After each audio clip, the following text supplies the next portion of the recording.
I fell in love with the runaway criminal I hid in my house.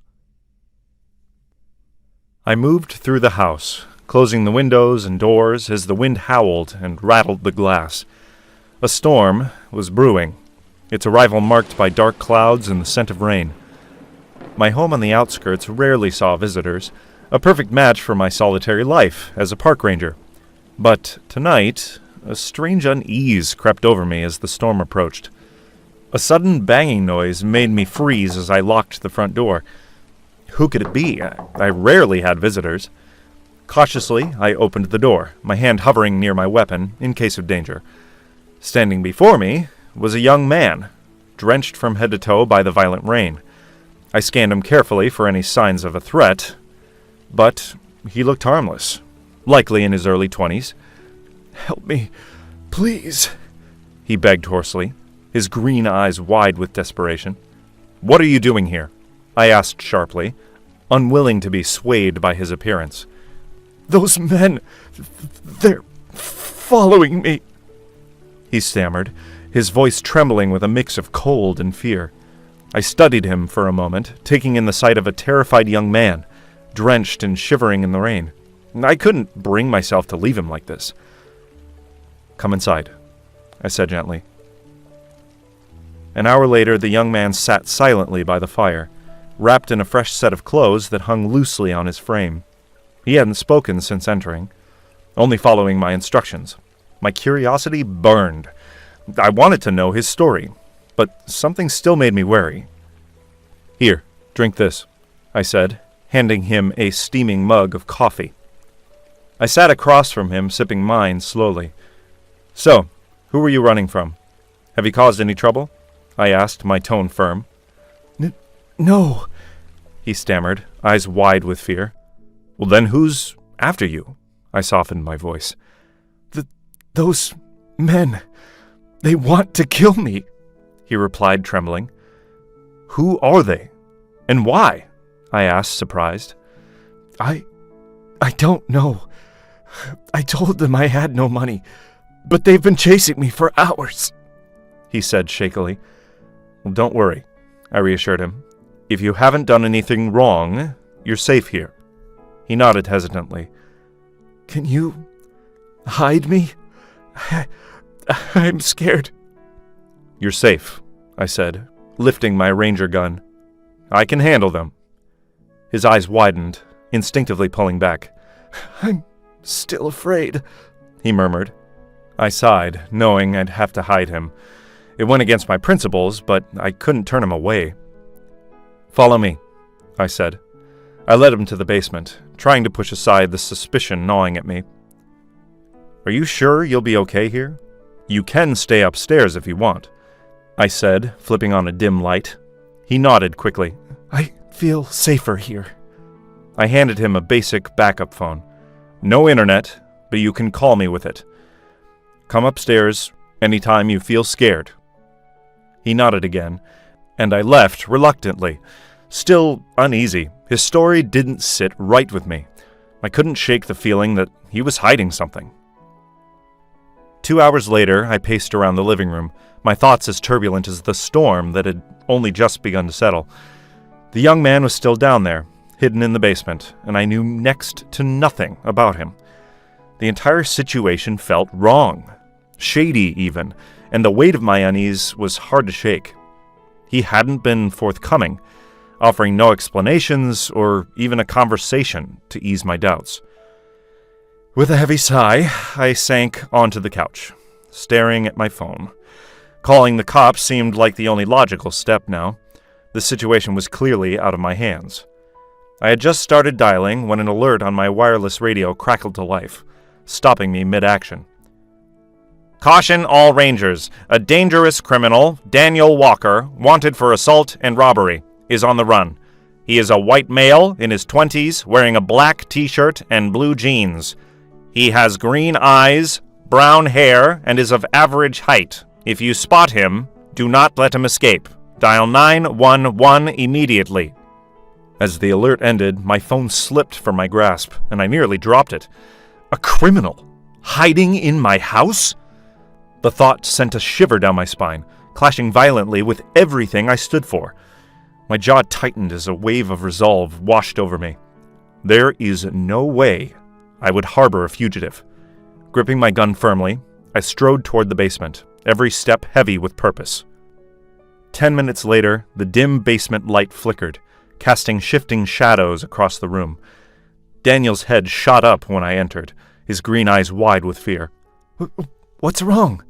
he stammered, pressing himself against the wall as though he could sense the tension radiating from me. "Is your name Daniel Walker?" I asked, my voice sharp and unyielding. His face went pale. I don't know what you're talking about." "Don't lie to me," I snapped, raising my gun slightly. "I just got an alert about a dangerous criminal matching your description. Assault and robbery? Care to explain?" I don't know what you're talking about," he stammered again, his voice cracking. "Then you wouldn't mind if I called the cops?" I asked coldly, narrowing my eyes at him.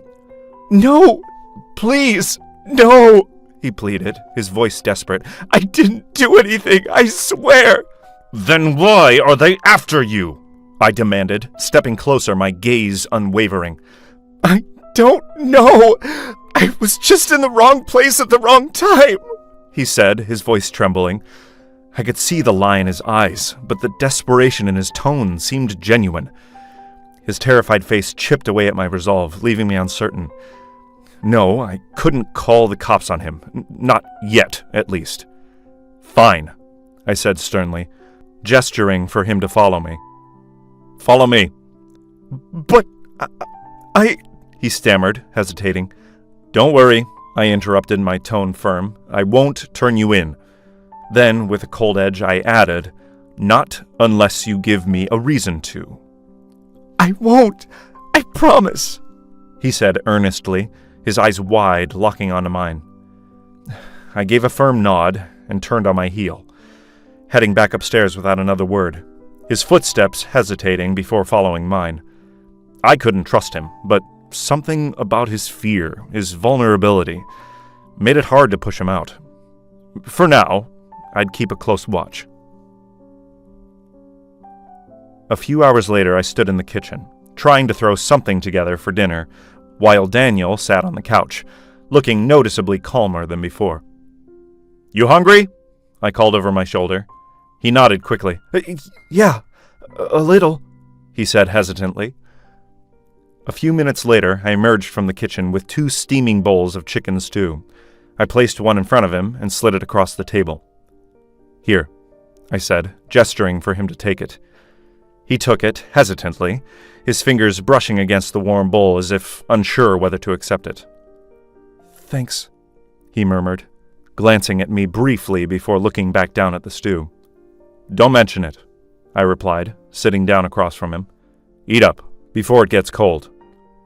Daniel took a cautious sip, his tense shoulders relaxing slightly. "This is really good," he said, his voice soft, almost surprised. I shrugged. "Nothing fancy. Just something I've learned to make on nights like this." He gave a small smile, his guard dropping just a little. "It reminds me of something my mom used to make." I paused my spoon halfway to my mouth. "What happened?" His smile faded, and he set the bowl down. "It's just been a long time since I've felt safe anywhere." "You're safe here," I said quietly, surprising even myself with the sincerity in my voice. He looked at me for a long moment, his green eyes searching mine, as if trying to gauge my honesty. Finally, he nodded. "Thanks," he said again, and this time, he meant it. A few days later, Daniel had gradually grown accustomed to the house. The nervous, terrified young man who had once cowered at every sound was now far more composed. He had even started helping me around the house without needing any prompting. I had to admit that his willingness to pitch in made things easier. I wasn't ready to trust him completely. There were still too many unanswered questions, but I couldn't deny that I was starting to feel less guarded around him. I glanced out the window, noting the clear skies and the sun's warmth. It was a pleasant day, much better than the storm we had the other night. Want to give me a hand outside? I asked Daniel, who was lounging on the couch. Sure, what do you need? He replied, looking up from his spot. I was thinking about trimming the garden a little. You could help me pull out the weeds, I suggested, shrugging casually. I don't know much about gardening, but I'll do my best, he said hesitantly. I gave him a reassuring smile in return. Don't worry, I'll teach you. I pointed to a patch of weeds near the flower bed. Start by pulling these out by the roots. You'll know when you've got them when you feel some resistance. Just give it a good tug. I continued trimming some of the overgrown plants, glancing over at him every now and then. He was getting the hang of it quickly, moving much more confidently with each weed he pulled. Not bad, I said. I might just make a gardener out of you yet. Daniel chuckled, wiping his hands on his pants. Guess I have to learn something new every day. Well, if nothing else, you'll leave here with a green thumb, I teased. We worked together in comfortable silence, the sun warming the afternoon as the garden slowly started to look more manageable. It was nice, this quiet moment. 2 hours later, Daniel and I were outside when my radio crackled to life. Attention all rangers! The criminal wanted for assault, Daniel Walker, has been reported near the woods. Remain vigilant. Daniel froze, wide-eyed. What do we do? Before I could answer, sirens wailed in the distance, growing louder. They've found me, he whispered, panic in his voice. I steadied him with a hand on his shoulder. Stay calm. We don't know that yet. Where can I go? He asked, fear in his eyes. There's a trail behind the house. Go. I'll handle this. He hesitated. What about you? Go, I urged, pushing him towards the woods.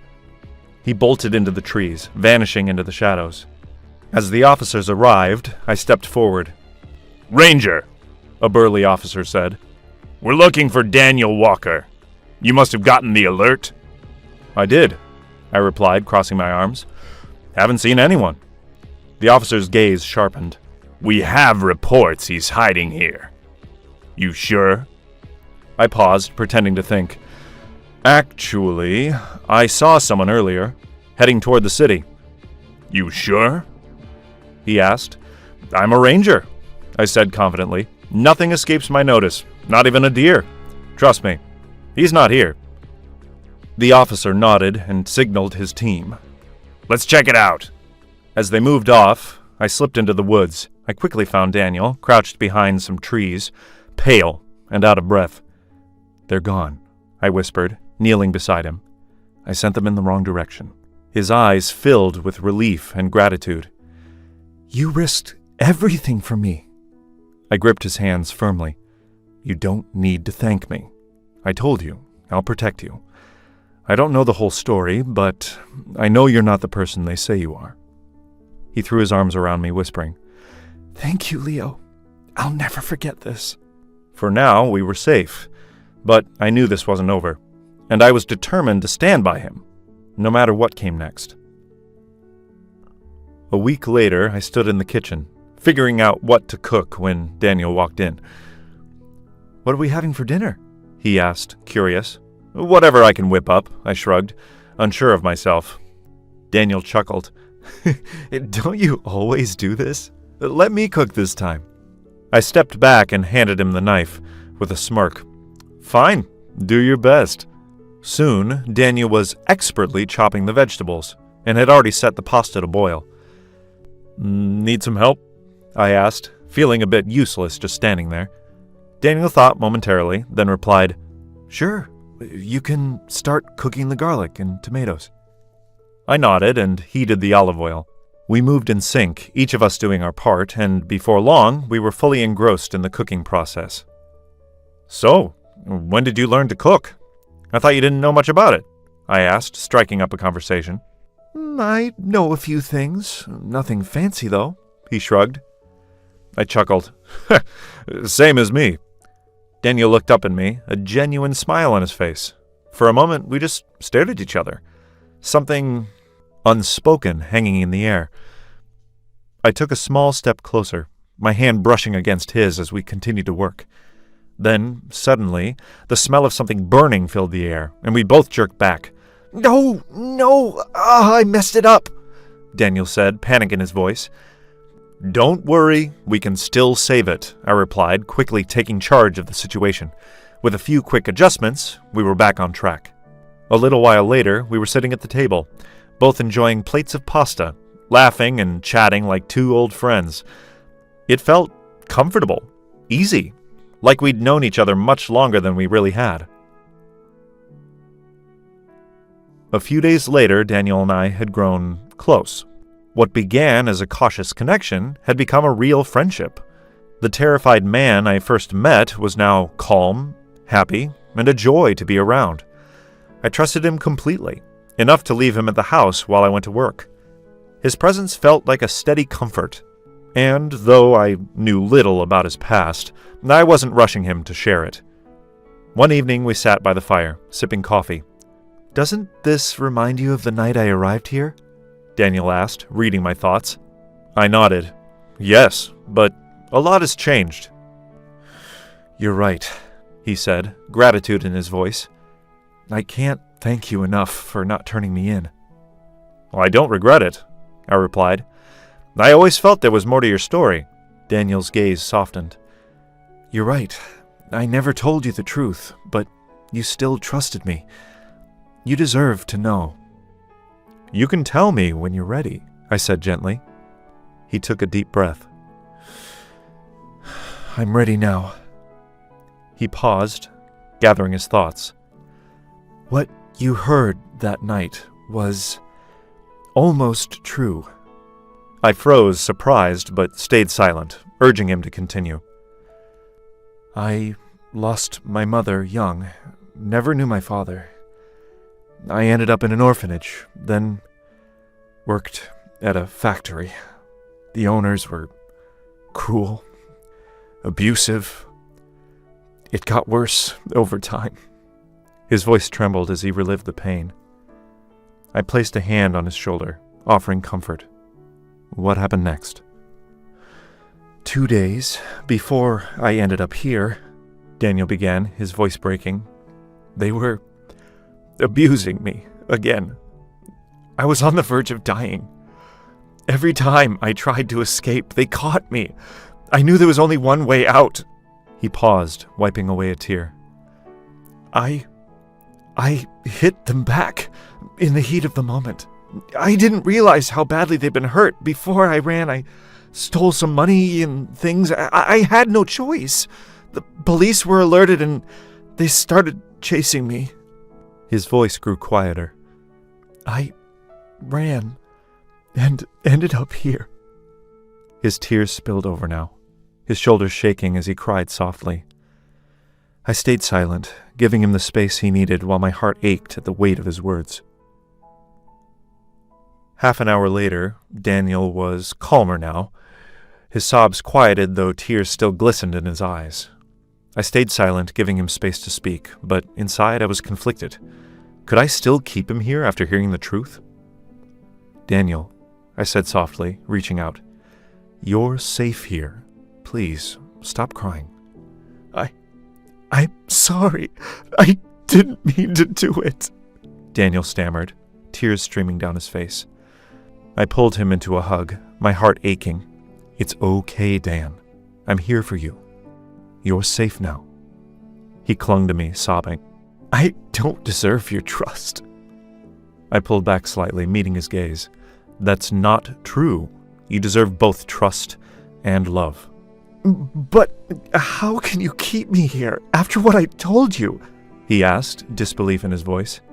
I replied gently, "That's for me to decide. Don't worry about it." As I sat silently, the weight of the situation pressed on me.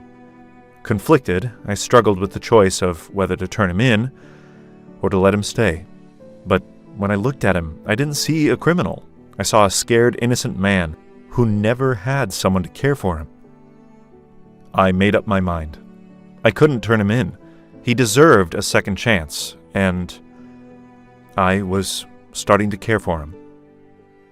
"Daniel," I began softly, "you're safe here."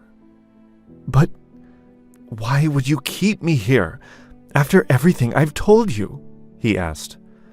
Because everyone deserves a chance.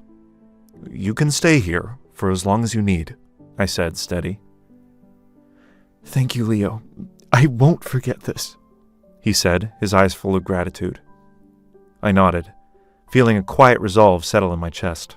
This was the right decision. I couldn't turn my back on him now.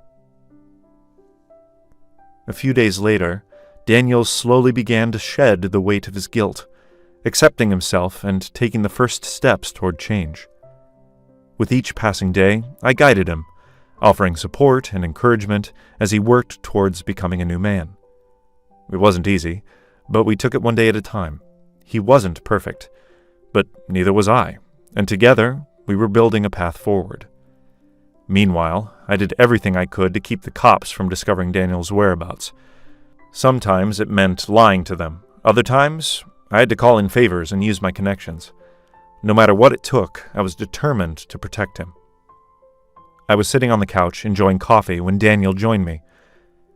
You make a lot of coffee, he said, sitting beside me.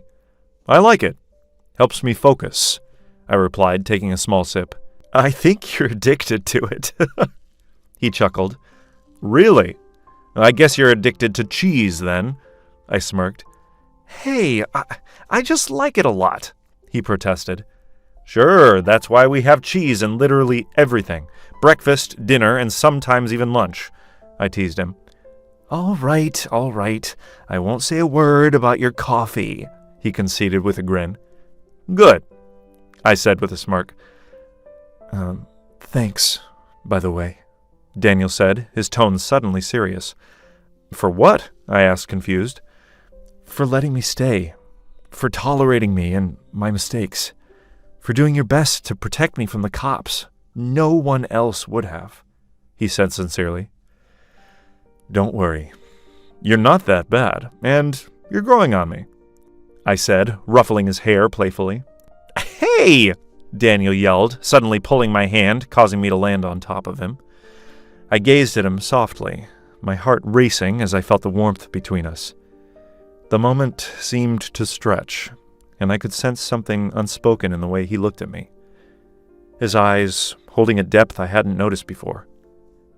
We stayed like that for a few seconds, neither of us moving, just letting the silence hang between us. Daniel, the cops haven't completely dropped your trail, I said, breaking the silence. I know. I wish we could do something, he sighed. Well, I've got a plan. I know someone on the team handling your case. I've already spoken to him, vouched for your innocence, and even provided some fake alibis I've gathered over the past few weeks. Now all that's left is to hope for the best. Daniel nodded slowly, unsure but grateful for the effort I was putting in. I don't know what to say. Thank you, Leo. I placed a hand on his shoulder. No need to thank me. We're in this together. For a moment, there was silence between us, the weight of the situation hanging in the air. Then, Daniel finally spoke up. Let's just hope this is enough. A month later, weeks had passed since the night in the woods, but the tension lingered. The cops had stayed on Daniel's trail. I could see the weight of it in Daniel's every movement, the way he avoided open spaces, how his shoulders tensed at the faintest sound of sirens. Meanwhile, I'd been working every angle I could. Being a ranger gave me access and credibility, and I used both to subtly nudge the investigation away from Daniel. One day, I received a call to come down to the precinct. Officer Grant, I greeted, keeping my tone steady. What's this about? He leaned in slightly, his hands resting on the counter. It's about Walker. The case is closing soon. My stomach tightened. Really? Grant nodded. The evidence doesn't hold up. Witnesses are contradicting themselves, and we haven't found anything that ties him directly to the assault. There are even alibis confirming he was elsewhere. We've been chasing shadows. I forced myself to stay composed. So, what happens now? We're dropping it, he said with a sigh. I just wanted to let you know you can stop looking for him, especially around the woods. I know you've been keeping an eye out. I met his gaze, unfazed. I understand, officer. If the evidence isn't there, maybe it's because he didn't do it." He gave a curt nod, acknowledging the unspoken understanding. "Take care." As I left the precinct, I exhaled a breath I hadn't realized I was holding. The weight of the weeks of fear and tension finally lifted. We were free. That evening, Daniel and I sat on the porch as the sun dipped below the horizon, casting the sky in shades of orange and red. He was silent, staring at the woods, his gaze distant, as if expecting something to emerge from the trees. "They've dropped the case," I said, breaking the quiet. He turned to me, eyes wide with disbelief. "What? How?" "No solid evidence," I explained. "Witnesses couldn't keep their stories straight. You've got alibis. It's over." For a moment, he seemed to relax, the tension draining from his shoulders, but then his face clouded with guilt. "Leo, I don't deserve this. I did it. I hurt them." I placed a hand on his shoulder, firm but gentle. "Daniel, you acted in self-defense. He attacked you first, didn't he?" "Yes, but—" "No buts," I interrupted, my voice calm but resolute. "You didn't set out to hurt anyone. You've got a second chance now. Don't waste it." His eyes glistened, and he nodded, swallowing hard. "Thank you for everything." I leaned back, looking up as the sky darkened and the first stars appeared. "Just stay out of trouble, okay? No more running. No more secrets." "I promise," he said, his voice steady. As the night settled in, I felt a weight lift from my chest. We had made it through the storm together. For better or worse, I had chosen to protect Daniel. And I would do it again. 2 weeks later, Daniel and I were sitting on the couch, the soft hum of the room surrounding us. I was flipping through a magazine while Daniel seemed to be lost in his thoughts. "You know, you should really try to relax more," I said, glancing at him. "You're always so serious." Daniel raised an eyebrow, half smiling. "I'm serious? I think it's you who's always buried in your work. Or coffee." I laughed softly. "Touché. But seriously, when did you last just do something for fun?" He leaned back, staring at the ceiling. "I don't really remember. Fun's kind of a luxury I've never had." "That's a shame," I said, setting the magazine down. "Everyone deserves a little fun. Maybe we should plan something. A day off? No work, no stress?" He looked at me with a hesitant expression. "I'm not sure how good I am at the fun thing. What would we even do?" I smiled, getting an idea. "How about we just spend the day doing random stuff? We could go on a small hike, grab some lunch, maybe even try something we've never done before." He thought about it for a moment before nodding slowly. "All right, I'm in. But I'm holding you to this. No backing out now." I grinned. "Deal. It's a plan then." For the first time in a while, Daniel seemed genuinely relaxed, his usual guarded expression replaced by a more open one. A week later, the sun shone brightly as Daniel and I made our way up the winding trail. The crisp air filled our lungs as we took in the beauty of the surrounding forest. "Are you sure about this?" Daniel asked, huffing. "I'm not exactly the outdoor adventure type." I laughed, adjusting my backpack. "It's not like we're climbing a mountain. Just a nice little hike." Daniel raised an eyebrow. "If by little you mean the steepest hill in the entire area, sure." "It's not that bad," I said reassuringly. "We'll get there eventually." "I hope so," Daniel said, sounding more like himself. "I'm trusting you on this one, Leo. If I collapse halfway up this hill, it's your fault." I chuckled. "Fair enough. But you can't give up that easily. Think of it as a challenge, one step at a time." He huffed a laugh. Sure. Easy for you to say. You've been dragging me up this hill since we started." "Well, someone's got to motivate you," I winked. "Besides, I thought you were the tough one." "I am," Daniel replied, smirking. "I just don't enjoy being sweaty and out of breath in front of people I like. My heart stopped for a second. People he likes? What did Daniel mean by that? You know, Daniel said suddenly, his voice quieter than usual. I've been thinking. About what? I asked, heart skipping a beat. Was he feeling what I was feeling too? He hesitated. I don't know.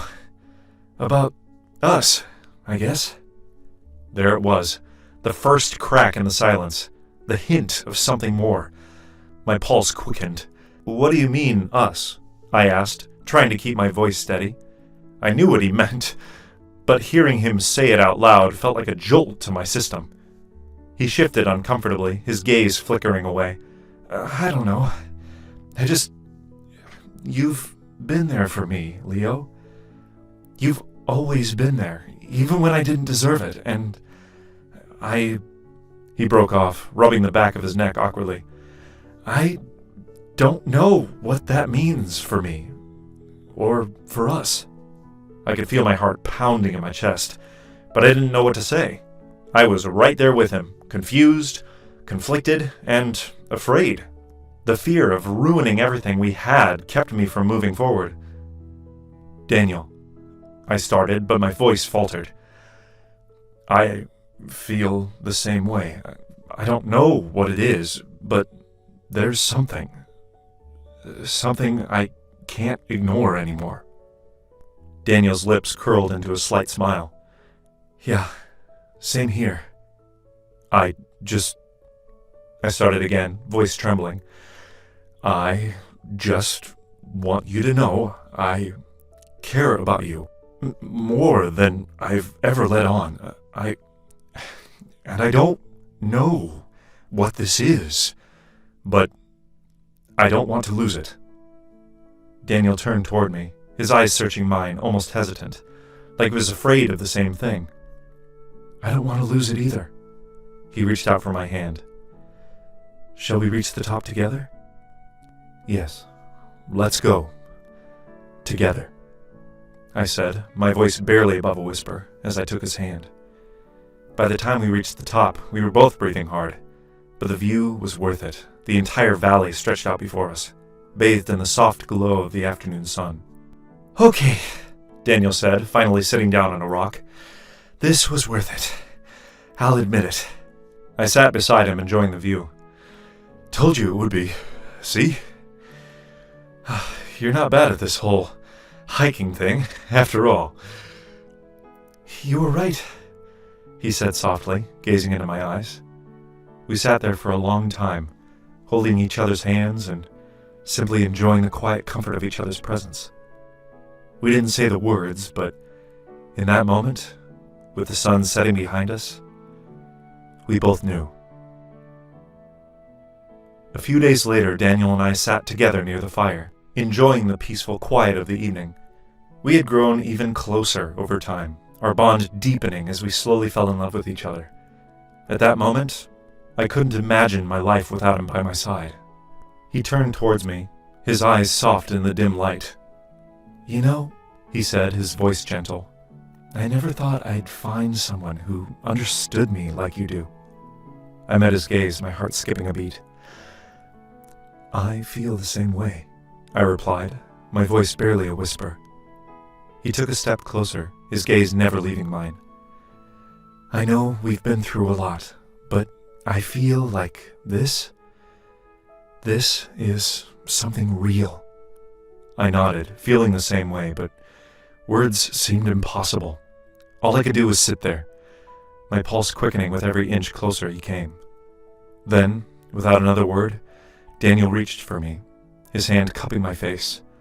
I leaned into his touch, my breath hitching as our faces drew closer. His lips met mine, in a tender, slow kiss. Everything in the world seemed to stop. The fire's warmth, even the beating of my own heart. It was just us, lost in this moment together. When we finally pulled away, his forehead rested against mine, and I couldn't help but smile.